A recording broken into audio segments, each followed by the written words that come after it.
Todo lo visible e invisible está construido sobre el poder y la vibración de los números. Pitágoras.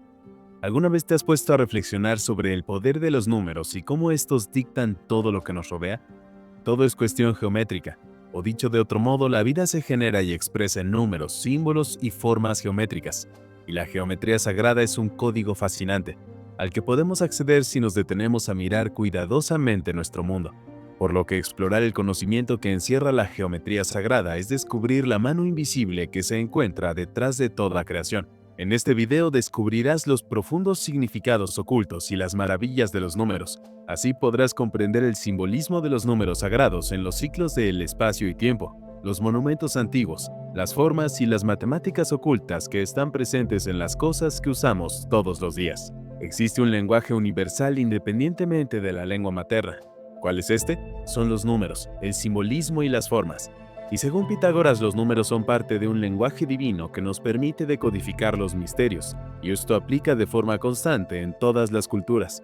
Algunas de las más grandes mentes religiosas y científicas de la humanidad han percibido una estrecha relación entre el número, su medida y la creación. San Agustín dijo, la creación del mundo físico y moral está basada en números eternos. En el mismo sentido, Galileo señala que las matemáticas son el alfabeto con el que Dios ha escrito el universo. Asimismo, el francés Paul-Jacques Guillot dijo que el mundo alrededor de nosotros es un mundo de números, los cuales deletrean la vida y la armonía. Están organizados por la geometría de las figuras, todas relacionadas entre sí en acorde a un orden sublime, en una simetría dinámica. Y la geometría sagrada indica la existencia de un orden divino en nuestra realidad. Toda la estructura de la vida se basa en la geometría sagrada y ciertos números recurrentes. Además, sus formas, figuras y proporciones se encuentran en todo lo que existe. La música, la luz, el cuerpo humano, el movimiento de las galaxias. A diario nos encontramos con números sagrados presentes a nuestro alrededor, cosas que todos usamos a diario y no tenemos idea del profundo simbolismo oculto en ellas. Por lo que veremos algunos ejemplos de los distintos ámbitos que pueden abarcar el lenguaje universal de la geometría y el simbolismo. En primer lugar, usaremos este intervalo de 24 horas para medir nuestra vida, denominado día tropical o solar. Si llevamos estas 24 horas a minutos, tendríamos 1440 minutos. Ahora bien, este es uno de los números clave dentro del antiguo canon de la cosmología numérica, que se usaba en la antigüedad para diseñar y crear muchas cosas. Luego vemos que estos 1440 minutos equivalen a 86.400 segundos, un lapso de 12 horas, que lo usamos normalmente para representar los intervalos en el reloj, es igual a 720 minutos, que a su vez serían 43.200 segundos. Y estos son solo ejemplos de algunas de las medidas de tiempo y de cómo pensamos acerca del tiempo en nuestra cultura particular. Sin embargo, al prestar verdadera atención a estos números, reflexionar sobre ellos y adentrarte en este sistema, conocerás que estos números son realmente portadores de información. Han sido usados en muchas culturas a través del tiempo para transmitir información porque cada número representa ciertos significados más allá de lo usual. En cuanto a las medidas espaciales, nos encontramos con términos como pies, que equivale a 12 pulgadas. Luego tenemos los pies cuadrados, que uno de estos es igual a 144 pulgadas. ¿Te das cuenta de que si le agregamos un cero al final serían los mismos dígitos que la cantidad de minutos en un día? También están los pies cúbicos, que equivalen a 1728 pulgadas cúbicas. Ahora bien, pon tu atención en el valor de la yarda cuadrada, que es de 1296 pulgadas. Resulta que si al final de esta cifra añadimos un cero al final, obtenemos 12.960, que en años resulta ser un intervalo de tiempo de gran importancia en términos de algunos de los grandes ciclos que rigen a este planeta. Ahora, en geometría, sabemos que la circunferencia de un círculo se divide en 360 grados de arco o sexagesimales, y que cada grado se subdivide en minutos de arco. Por lo tanto, multiplicamos 360 por 60, por lo que hay 21.600 minutos de arco en un círculo. Realizamos este mismo procedimiento y lo multiplicamos por 60, lo que nos da un equivalente a 1.296.000 segundos de arco. Y esta subdivisión tan fina de un círculo era utilizada por los astrónomos para medir el movimiento de las estrellas lejanas.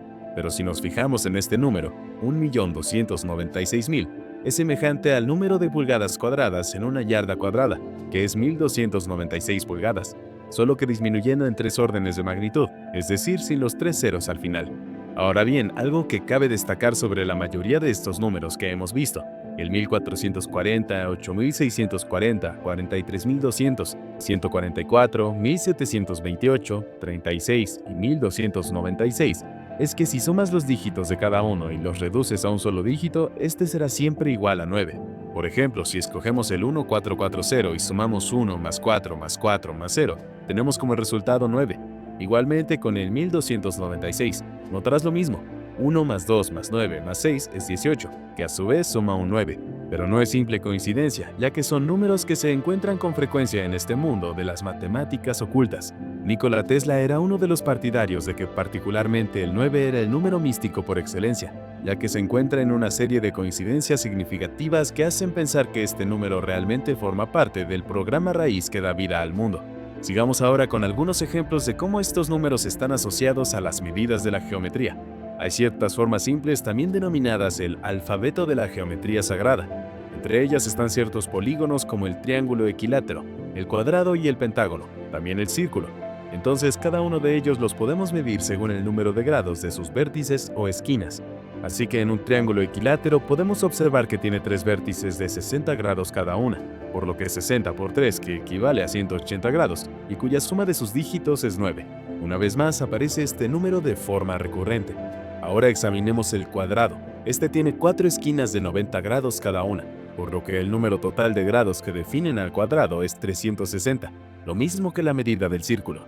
Y nuevamente al sumar los dígitos de esta cifra obtenemos un 9. Luego hacemos lo mismo con el pentágono. Cada uno de los ángulos entre las aristas sucesivas es de 108 grados. Entonces al multiplicar los 108 grados por 5, nos da un valor de 540. Si sumamos estos dígitos, de nuevo, fíjate que por alguna extraña razón, todo resulta en 9. Y por último, en el caso del círculo, simplemente es una elipse con excentricidad 0 y que tiene 360 grados como vimos anteriormente. Por otro lado, en los Vedas tenían diversas formas de implementar referencias a los números. Este es probablemente uno de los escritos más antiguos que existen donde se presenta este canon de numerología. Uno de estos casos es la siguiente cita: que Brahma escuche las alabanzas que pronunciamos. Esto tiene el búfalo de 4 cuernos emitidos. 4 son sus cuernos, 3 son los pies que lo sostienen, sus cabezas son 2, sus manos son 7 en número. Así que tenemos los números 4, 3 y 2, elevados a la séptima potencia, es decir, 4.320 millones, el cual es el número de años del Kalpa, el cual es un antiguo lapso de tiempo védico. De igual forma, esta cantidad de tiempo es bastante cercana a la estimación moderna de la edad de la Tierra, la cual es de alrededor de 4.500 millones de años. En cuanto a la geografía, se dice que en tiempos arcaicos se tenían conocimientos geodésicos bastante avanzados para su época. Pero, ¿qué es el conocimiento geodésico o geodesia? Se trata del estudio dedicado a la determinación del tamaño y la forma de la Tierra. Y no fue sino hasta la década de los 1970 que los satélites orbitales nos proporcionaron una imagen precisa del tamaño de la Tierra y la distribución de su masa. Pero los antiguos maestros constructores comprendían los parámetros geodésicos fundamentales de la Tierra a un nivel que no ha sido igualado hasta la llegada de los modernos estudios por satélite. Ahora bien, ¿cómo sabemos esto? Una de las formas más destacadas que tenemos para saberlo es la Gran Pirámide de Keops. Ha habido muchas especulaciones al respecto de la función de esta pirámide, pero una teoría que tiene bastante sentido y credibilidad supone que la pirámide es esencialmente un modelo del hemisferio norte de la Tierra. Por lo tanto, la pirámide es esencialmente un modelo a una escala de 43.200 a 1 de la Tierra. Es decir, si tomamos la pirámide y la ampliamos por 43.200, que es uno de nuestros números sagrados que hemos visto. Además, otra dimensión que podemos tener en cuenta son las escrituras antiguas. Encontraremos que muchas de estas, como los escritos cabalísticos, el Antiguo Testamento hebreo, la Torá, el Nuevo Testamento y demás, fueron escritos en hebreo y griego. Y resulta que para ambas lenguas sus símbolos, que eran letras, también representaban a los números. Esto fue antes de la llegada del sistema numérico árabe-hindú que empleamos hoy en día. Tenemos un alfabeto y por otro lado tenemos nuestro conjunto de números. De modo que en el sistema griego, que era un sistema con unidades, decenas y centenas, alfa, beta, gamma, delta, epsilon, bigama, zeta, eta, teta, etc., representaban del 1 al 9 respectivamente. Luego lota, kappa, lambda, mu, nu, chi, omicron, pi, copa, del 10 al 90, y así sucesivamente. Entonces, ¿cómo se emplea esto? Un ejemplo es aletheia, que era la palabra griega para verdad.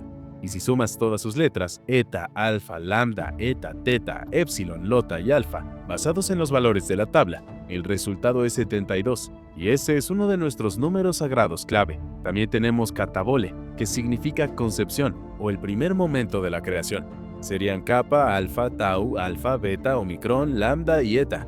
Tomamos nuevamente los valores directamente de la tabla históricamente autenticada y suman 432, otro número importante que hemos visto varias veces. Asimismo, Jerusalén o Jerusalén, Yoda, Epsilon, Rho, Omicron, Ypsilon, Sigma, Alfa, Lambda, Eta y Mu.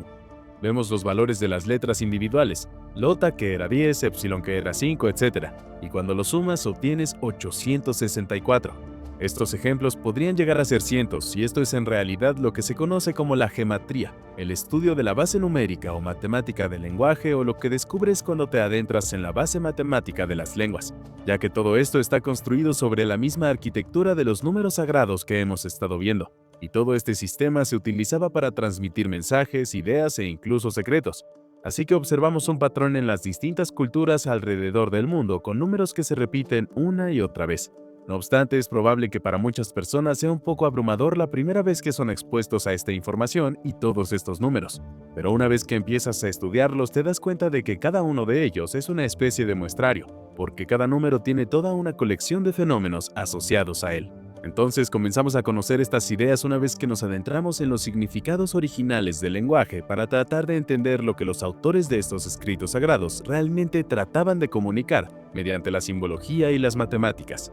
Por último, una de las implicaciones que resulta de todos estos estudios y cálculos a lo largo de la historia señala que los humanos estamos diseñados, en última instancia, de acuerdo con la medida cósmica. Se dice que fuimos creados a imagen y semejanza de Dios, así que como Dios es la medida cósmica por excelencia, nosotros, al ser creados semejantes a Él, encarnamos las medidas cósmicas. Por lo tanto, cuando Protágoras dijo que el hombre es la medida de todas las cosas, se refiere a que nosotros somos la vara de medir definitiva del cosmos. Entonces, cuando empezamos a observar nuestra propia geometría sagrada, nos damos cuenta de que es la fusión final de todos estos fenómenos en todas las escalas. Así que el componente o el símbolo final de toda esa fusión somos nosotros mismos y, del mismo modo, nuestra conciencia. Pues cuando estudias geometría sagrada estás construyendo un edificio o una forma en tu conciencia, a partir del material de tu propia mente consciente que refleja este orden de la naturaleza cósmica que nos rodea.